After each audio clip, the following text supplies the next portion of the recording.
Hi అండి. అందరికీ నమస్కారం. Welcome to my channel. ఈ వీడియోలో ఏపీ ప్రభుత్వ పెన్షనర్లందరికీ ఇప్పుడు అందిన తాజా వార్త. పూర్తి వివరాలైతే వీడియోలో తెలుసుకుందాము. వీడియోని ఎక్కడే కానీ స్కిప్ చేయకుండా ఎండ్ వరకు చూసేయండి. అప్పుడే ఇన్ఫర్మేషన్ పూర్తిగా అర్థమవుతుంది. వీడియో చూస్తున్న ప్రతి ఒక్కరు వీడియోకి లైక్ చేయండి ఫ్రెండ్స్. ఈ వీడియోని తోటి పెన్షనర్ మిత్రులతో అయితే షేర్ చేయండి. కొత్తగా మన ఛానల్ చూస్తున్నవారు ఇంకా ఎవరైనా సబ్స్క్రైబ్ చేసుకున్నట్లయితే వెంటనే మన ఛానల్‌ని సబ్స్క్రైబ్ చేసుకోండి.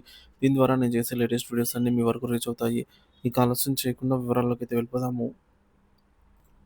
ఫ్రెండ్స్ ఇక విషయానికొచ్చినట్లయితే ఆంధ్రప్రదేశ్ రాష్ట్ర ప్రభుత్వ పెన్షన్‌లకు సంబంధించి పెన్షన్ కమ్యూటేషన్ రికవరీ వ్యవధిపై గౌరవనీయ హైకోర్టు వెలువరించిన తీర్పు తీవ్ర చర్చనీయాంశంగా మారింది. ఈ తీర్పు, దాని నేపథ్యం, కోర్టు పేర్కొన్న అంశాలు, పెన్షనర్లపై దాని ప్రభావం మరియు భవిష్యత్తులో అనుసరించాల్సిన వ్యూహాలపై ఈ ఇప్పుడు తెలుసుకుందాము. సో, పదవి విరమణ సమయంలో పెన్షనర్లు తమ పెన్షన్‌లో కొంత భాగాన్ని ఏకమొత్తంగా తీసుకునేందుకు గాను నిర్దిష్ట కాలం పాటు వారి నెలవారీ పెన్షన్ నుంచి కొంత మొత్తం రికవరీ చేయబడుతుంది. ఈ రికవరీ కాలాన్ని 15 సంవత్సరాల నుంచి తగ్గించాలని పెన్షనర్లది ప్రధాన డిమాండ్ అన్నమాట. ఈ సమస్యపై గత నెలలో పలువురు పెన్షనర్లు విజయవాడ హైకోర్టులో కేసులు దాఖలు కూడా చేశారు. సో, ఈ కేసులలో విచారణ భాగంగా 135 నెలలకే రికవరీ పూర్తి చేసుకున్న వారికి తదుపరి ఉత్తర్వులు వెలువడేంత వరకు రికవరీని నిలుపుదల చేయాలని హైకోర్టు మధ్యంతర ఉత్తర్వులు జారీ చేసింది. దీనికి అనుగుణంగా directorate of treasuries and accounts (డీటీఏ) కూడా మెమోరాండం జారీ చేసింది. మనందరికీ తెలిసిందే. 135 నెలలు రికవరీ పూర్తయిన వారికి ఇక రికవరీ చేయకూడదు. పూర్తి పెన్షన్ అయితే పునరుద్ధరించాలి అని చెప్పేసి మెమోరాండం జారీ చేయడం జరిగిందనమాట. ఇది పెన్షనర్లకు తాత్కాలికంగా కొంత ఊరటనే ఇచ్చింది. అయితే మధ్యంతర ఉత్తర్వులతో ఆశలు క్షీణించినప్పటికీ తుది తీర్పు పెన్షనర్లకు ప్రతికూలంగానే వచ్చింది. కమ్యూటేషన్ రికవరీ కాలాన్ని 15 సంవత్సరాల నుంచి 11 సంవత్సరాలు 3 నెలలకు తగ్గించాలన్న అభ్యర్థనను త్రోసిపుచ్చుతూ కోర్టు దాఖలైన అన్ని కేసులను కోర్టులో దాఖలైనటువంటి కేసులన్నిటిని కూడా కొట్టివేయడం జరిగింది. ఈ తీర్పులో కోర్టు ప్రస్తావించిన ముఖ్య అంశాలు ఏంటంటే, ప్రభుత్వ ఉద్యోగి పదవి విరమణ చేసే సమయంలో కమ్యూటేషన్ నిబంధనలకు సమ్మతించి సంతకం చేసి ఉంటాడు కాబట్టి ఆ నిబంధనలకు కట్టుబడి ఉండాలి. రెండోది, ఒకవేళ పెన్షనర్లు 15 సంవత్సరాల రికవరీ పూర్తి కాకముందే మరణిస్తే ప్రభుత్వంపై ఆర్థిక భారం అధికమవుతుందనే వాదనను కోర్టు పరిగణలోకి తీసుకుంది. వడ్డీ రేట్లు తగ్గాయనే కారణంతో రికవరీ కాలాన్ని తగ్గించాలని కోరటం, దానిపై లెక్కలు వేయటం కోర్టు పని కాదని, ఆ అంశాన్ని ప్రభుత్వం పే రివిజన్ కమిటీ (పీఆర్సీ) ద్వారా పరిశీలించుకోవాలని సూచించడం అనేది Andhra Pradesh civil pension services rules 1944, ముఖ్యంగా రూల్ నంబర్ 18 ప్రకారంగా ఏపీ రివైజ్డ్ పెన్షన్స్ రూల్స్ 1980, వివిధ ప్రభుత్వ ఉత్తర్వులు, కేంద్ర ప్రభుత్వ ఉత్తర్వులు, ఇతర రాష్ట్రాల కోర్టుల తీర్పులు, పలు కేంద్ర పే కమిషన్ల సిఫార్సులు మరియు వాటిపై కేంద్ర ప్రభుత్వ నిర్ణయాలు, రాష్ట్రంలో ఉన్నటువంటి 9, 10, 11వ పే కమిషన్ సిఫార్సులు మరియు ప్రభుత్వ నిర్ణయాలు, పిటిషన్ల తరపున న్యాయవాదుల వాదనలు, ప్రభుత్వం సమర్పించినటువంటి కౌంటర్ అఫిడవిట్‌లోని అంశాలు, అనేక కోణాలలో కోర్టు క్షుణ్ణంగా పరిశీలించి పైన పేర్కొన్న అన్నిటిని ఆహ్, విశ్లే విశ్లేషించిన మీదట ప్రస్తుతం ఉన్న 15 సంవత్సరాల కమ్యూటేషన్ రికవరీ కాలం సముచితమైనదనేది కోర్టు భావించింది. పె ఇంకా పిటిషనర్లు కోరినట్లుగా దానిని 11 సంవత్సరాలు 3 నెలలకు తగ్గించడం సాధ్యం కాదని స్పష్టం చేస్తూ అన్ని పిటిషన్లను కొట్టివేసింది. సో, ఈ తీర్పు పెన్షనర్లలో తీవ్ర నిరాశ, నిస్పృహలను కలిగించింది.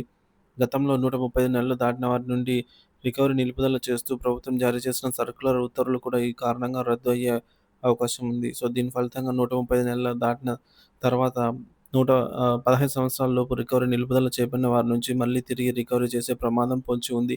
ఇది పెన్షనర్లపై అదనపు ఆర్థిక భారాన్ని మోపుతుంది. కోర్టు న్యాయవాది శ్రీ గంగమనాయుడు గారితో శ్రీ వి. గురురాజీరావు గారి ద్వారా సంప్రదించి సుప్రీంకోర్టులో అప్పీలుకు వెళ్లే సాధ్యాసాధ్యాలను పరిశీలించి తదుపరి చర్యలు తెలియజేస్తామని అయితే పేర్కొన్నారు. ఈ సమస్యను కోర్టు ద్వారా కాకుండా ప్రభుత్వంతో చర్చల ద్వారా ఉత్తర్వులు సాధించడం ద్వారా పరిష్కరించుకోవాలని మొదటి నుండి చెబుతున్నామని గుర్తు చేశారు. సో, స్టేట్ ఎగ్జిక్యూటివ్‌లో తీసుకున్నటువంటి నిర్ణయం మేరకు కోర్టుకు వెళ్లకుండా ప్రభుత్వానికి పలుమార్లు వినతి పత్రాన్ని సమర్పించాలని తెలిపారు. ప్రస్తుత పరిస్థితుల్లో 12వ పే కమిషన్ ఏర్పాటు అయిన తర్వాత కమిషనర్‌కు అన్ని వివరాలతో కూడిన వినతి పత్రాన్ని సమర్పించాలని, మరోవైపు ప్రభుత్వానికి నేరుగా విజ్ఞప్తి చేస్తూ 130 నెలల రికవరీ కాలాన్ని తగ్గిస్తూ జారీ చేసిన సర్క్యులర్ స్థానంలో శాశ్వత ప్రాతిపదికన జీవో విడుదల చేయాలని ప్రయత్నాలు కొనసాగిస్తామని హామీ ఇచ్చారు. హైకోర్టు తీర్పు నేపథ్యంలో పెన్షనర్ల పట్ల సానుభూతితో పరిశీలించి 135 నెలలకు కమ్యూటేషన్ రికవరీని పునరుద్ధరిస్తూ జీవో జారీ చేయవలసిందిగా ప్రభుత్వాన్ని కోరాలని విజ్ఞప్తి చేశారు. ఈ సందర్భంగా ఇతర రాష్ట్రాల్లో కమ్యూటేషన్ రికవరీ కాలం ఎలా ఉందో పరిశీలించడం అవసరం. సో, గుజరాత్‌లో చూసుకున్నట్లయితే 13 సంవత్సరాలు, మధ్యప్రదేశ్‌లో 12, అలాగే ఒరిస్సాలో 12 సంవత్సరాలు ఉంది. పంజాబ్ అండ్ హర్యానా కోర్టులు కూడా గతంలో ఇవే అంశాలపై 15 సంవత్సరాల కమ్యూటేషన్ రికవరీని సమర్థిస్తూ అందుకు వ్యతిరేకంగా దాఖలైన పిటిషన్‌లను డిస్మిస్ చేసింది. ప్రస్తుత ఏపీ హైకోర్టు తీర్పు కూడా అదే బాటలో అయితే ఉంది. కేంద్ర ప్రభుత్వం ఏర్పాటు చేయబోయే తదుపరి కేంద్ర పే కమిషన్ రికవరీ వ్యవధి తగ్గింపు కోసం అఖిల భారత రాష్ట్ర ప్రభుత్వ పెన్షన్ల సమాఖ్య ఏఐఎస్‌పీఎఫ్ ద్వారా ప్రయత్నాలు జరుగుతున్నాయని ఏఐఎస్‌పీఎఫ్ సెక్రటరీ జనరల్ శ్రీ సుధాకర్‌తో చర్చించినట్లు సమాచారం. సో, ఈ అంశాన్ని ప్రధానమంత్రికి సమర్పించనున్నట్లుగా వినతి పత్రంలో కూడా చేర్చినట్టు తెలుస్తోంది. హైకోర్టు తీర్పు పెన్షనర్లకు ప్రతికూలంగా ఉన్నప్పటికీ నిరాశ చెందాల్సిన అవసరం లేదని, వివిధ మార్గాల ద్వారా ప్రయత్నాలు కొనసాగించాలని పెన్షనర్ల సంఘాల నాయకులు పిలుపునిస్తున్నారు.